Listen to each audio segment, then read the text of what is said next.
Hey, everybody. So, with UFC 309 this weekend, we're going to be talking about the co-main event right now. We're going to be talking about Michael Chandler versus Charles Oliveira 2. This is a rematch. In the first one, I don't know if even everybody realizes, but their first fight was actually for the championship belt. I believe it was vacant at that time, and it was a really good fight. And the fact that Chandler was like one mistake away from being champion is kind of crazy because he was winning that first round. I believe it was a 10-8 round against Oliveira. He hurt him big time. He got him down to his knees, and then Oliveira was really smart, and Oliveira went to his back instead because that meant that if Chandler wanted to follow up and try to finish him on the ground, he'd have to go into his guard, and that's not where anybody wants to be against Charles Oliveira. And that's one of the most genius parts about Charles's game is that he realized that his jiu-jitsu is so elite, so dangerous, even when he's on bottom, that if people hurt him, they don't want to follow him. They're going to ask him to get back up.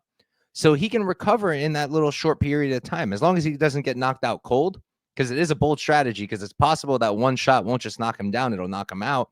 That hasn't happened yet. But as long as that doesn't happen, he can use that. It's because then either he falls down and you follow him and you go right into his game and he can sub you, or he gets back up and he gets another chance. And then you can knock him down and then he gets back up and he gets another chance. And in the second round of their first fight, he came out and he was able to land flush on Chandler and he was able to knock him out. For this fight, since then, Chandler has barely fought at all. He had a few fights, and then I believe he's been out now for like 2 years waiting for the Conor McGregor fight, which is not going to happen at this point. Even Chandler, I think, is starting to realize it's just not going to happen. He says he thinks it will still happen, but especially if he loses this fight, I really don't think that fight will happen. If maybe he knocks out Charles in amazing fashion, then maybe they'll still make the McGregor fight. But if not, I think Dana is going to use this as an excuse to be like, you know what? McGregor's going to fight somebody who we can make more money off of and sell that fight better. Because I don't know how well Chandler was going to sell for the McGregor fight. And I feel like maybe Dustin Poirier, McGregor 4 would be a bigger fight. So, yeah, that aside, I think this is interesting. I think that not much really has changed. Even though Oliveira's had fights since then, and he's looked great, and Chandler's been out, I don't think that much has changed. Their styles are still the same. They just got a bit older. Oliveira now has taken some more damage, and so is Chandler. Chandler has now taken some more damage. At the end of the day, I think the issue with Chandler is he just makes too many errors, too many unforced errors. Like time and time again, he's winning the fight. He's doing really well. And then he just makes a ton of mistakes and he ends up losing. And it's not good. And I feel like it's going to happen here again. If he comes out here against Oliveira and just strikes with him smart, because he's really good at extending himself and using those 1-2s down the pipe, the clean strikes, the jab, jab, jab. He's really good at using that to hurt his opponents, set up his combinations, and knock them out or knock them down. And if he does that and he plays it smart, I do think he can knock down or knock out Oliveira, but then he just has to not follow him to the ground. That's the thing. And I think he's going to be smart enough at first not to do it.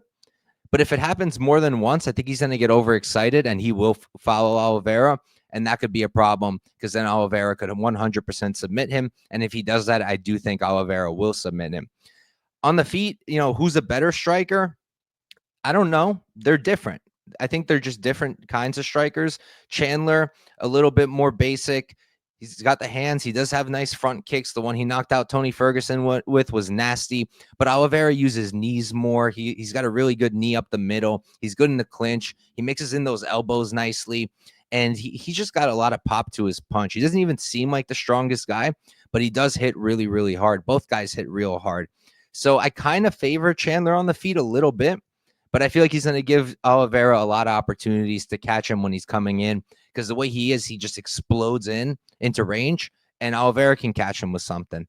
Now, Oliveira's biggest strength here will 100% be the grappling, but it's kind of a question of like, how does it get there, right? Because one way it can get there is what I just discussed is Chandler knocks Oliveira down and follows him. That'll give Oliveira what he wants. Or Oliveira can knock down Chandler and then follow him to the ground and finish him there, like kind of like he did with Justin Gaethje. That's another way. Outside of that, someone's going to need to go for takedowns. Now, Oliveira's wrestling isn't that good. And Chandler's got pretty good takedown defense. I don't really see Oliveira taking him down. Maybe he can push him up against the fence and take his back that way. That's possible. But I don't really see him taking him down. And then Chandler, he's a good wrestler. He's got a wrestling base.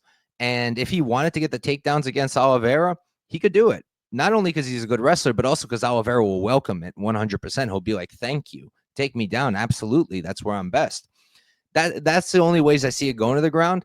And I feel like Chandler, I don't think he's that like, I don't think his fight IQ is that low where he's going to try to go for takedowns against Charles. That would just be a horrible idea. And I don't see him doing it. I mean, Arman, how many times did Arman get in trouble trying to take down Charles? He survived using really, really good submission defense, but I don't know if Chandler's got that in him. So if he tries to go for takedowns to bring the fight to the mat, I think that won't end well for him. So I do lean towards the Charles side because at the end of the day, on the feet, I lean Chandler a little bit, but the gap isn't that wide. But on the ground, the gap is really wide. One guy is an elite submission grappler and the other one just isn't. So because of that, I have to favor Charles. But I can't really sit here and tell you guys to go bet the guy money line at minus 250, 210, whatever it is, because his chin's just not good. How many times does he have to get knocked down for people to realize he doesn't have a good chin at all? He's very, very chinny. He can't take a punch. Now, he can take it to the point where he's not going out completely, but eventually that's going to go. Tony Ferguson was one of the most durable people in MMA, and then eventually Chandler front kick to the face, he went out completely. Max Holloway, one of the most durable people out there, just got knocked out by Ilia Topuria. Eventually, that chin will go. And if you lay the chalk on Charles, kind of depending on everything I said, right? Thinking, okay, he can compete here and here, and then maybe Chandler will follow him to the ground. To lay chalk and hope for that, it's not the smartest idea, especially because it's entirely possible that this time Chandler lands once and he just goes out completely. Then it won't matter at all because Chandler doesn't have to follow him to the ground if he just slept. So that's a concern if you're betting Charles money line.